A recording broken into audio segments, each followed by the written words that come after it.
Hey there students, and welcome to the instructions for your video autobiography. Now I've asked you to come into class today and immediately begin watching and listening to this presentation on your own. What I'm going to do here is go through some tips and some instructions and some suggestions and display some notes on the video screen while I talk. You are welcome to revisit these instructions anytime throughout this project.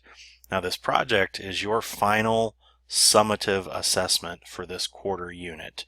Basically, you're going to put everything we've been learning and doing together into this project called a video autobiography. Now what is that exactly? That is exactly what it sounds like. Most of you have read autobiographies before about celebrities, famous people from history, athletes, and such. This is the same thing.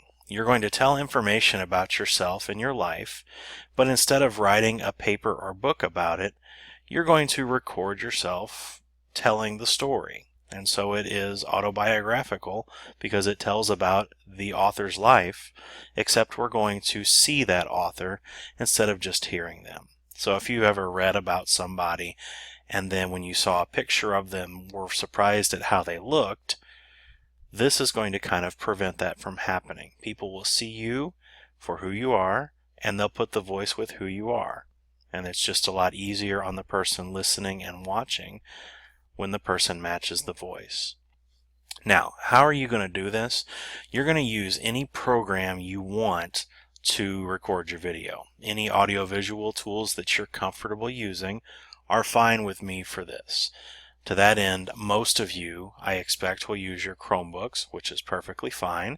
Use the camera and microphone that are built into those machines, and you'll be able to record a decent video for this project.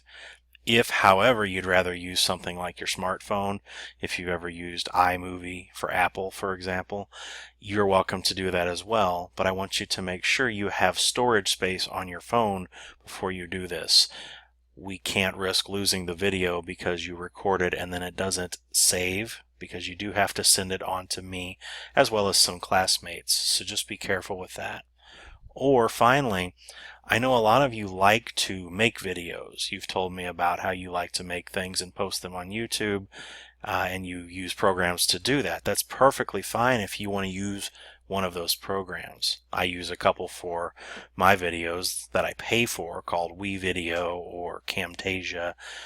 If you have a program that you like to use to make videos, you certainly may do that. It doesn't matter to me what program, what tool you use, as long as you have a good end video product that you're proud of. So, with that out of the way, what are we going to include? Basically, whatever you want is whatever is going to be included in your video. But you do have the opportunity to talk about whatever you want that you believe gives us the story of you. So talk about your childhood. Talk about your favorite things. Talk about things you don't like. Tell some stories that are good. Tell some stories that are maybe not so good or embarrassing.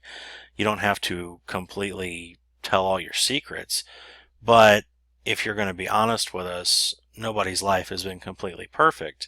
So what would you tell us about your life that's been good or difficult?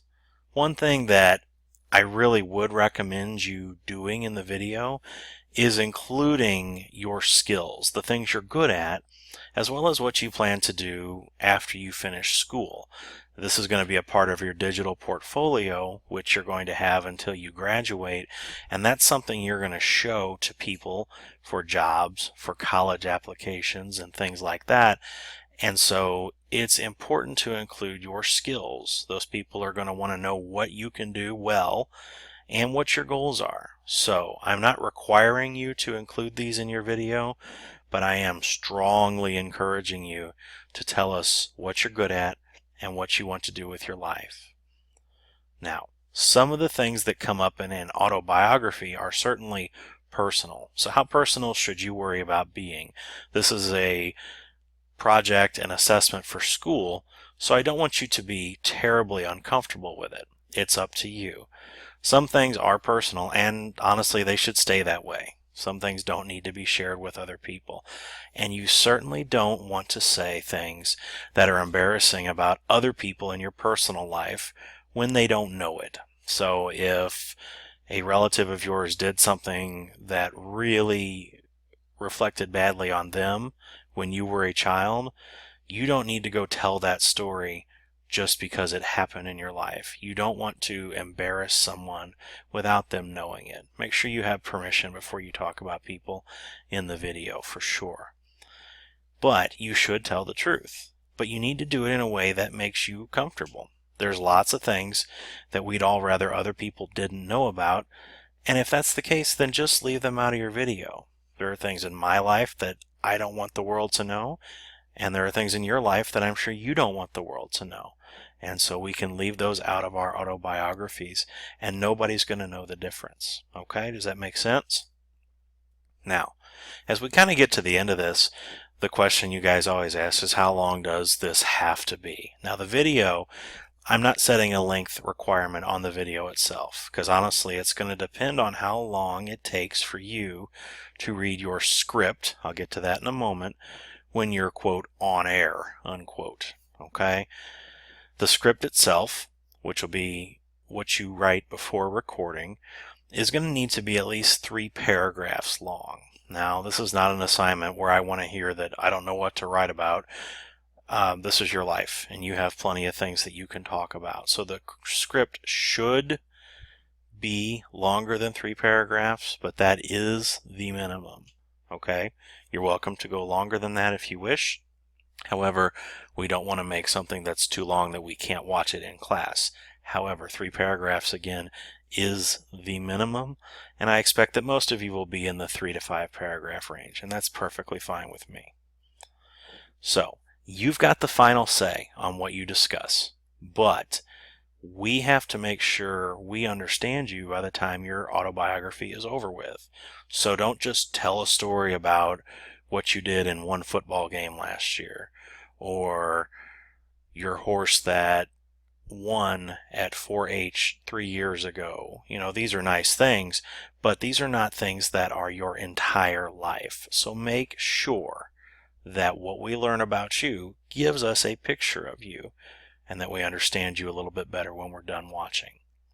Now, you are going to get a second opinion on this, and what I mean by that is you're going to get a partner. So before you actually start recording from the script that you've written, you're going to choose a partner that's going to help you edit that script. Now, this is a little tricky. This is not like editing an essay or something in school where people maybe don't care as much. This is somebody who's looking at something you wrote that's pretty personal. Okay, so it might be just a little bit different than you're used to, but don't worry. Their job is not to tell you that your life story is wrong. I can't tell you that. They can't tell you that. You're the only one who knows. So don't worry about that. Instead, worry about how your script appears. This person's going to help make sure that you don't have errors in it, in your grammar, your spelling, the sentences you use. For example, if you use a lot of really simple vocabulary, they might suggest that you use some bigger words that sound more like you're in middle school. Also, if you have confusing lines that people don't understand or wouldn't be able to clearly picture what's going on, this person might tell you, hey, I don't really get what you're talking about here. You might want to look at that. Okay? And just like with any revision, it's up to you whether or not you make the changes. Look at them, and if the person made a suggestion that was wrong, or if you just don't see that it makes sense, keep it the way you want to keep it. It is your project, it is your story, it is your grade, but the goal is to help each other as much as possible. Okay? So as we kind of wrap this up, your final steps, your next steps from this will be to complete what we call an inventory. Inventory just means a list of items that you want to include in your autobiography. And when you're finished watching this, I'll show you how to do that. Okay. Tomorrow, you're going to use the inventory to actually write your script. And then in the day or two after that, when the scripts are all polished and ready to go, you'll be able to move on to actually recording. Now, this is your final summative assessment. It means it's a sum of everything we've done, and it is, quite honestly, it's worth a lot of points, but it also gives you a chance to show what you really know about using writing and technology together. Okay, so I want you to have fun with this, but I also honestly expect that you do your very best work.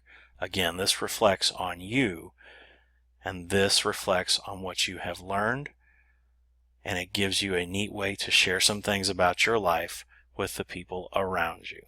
Okay, that's it. Now that you've completed these instructions, go ahead and turn off the video, take out the earbuds, and be ready for the inventory, which I will show you here in just a moment.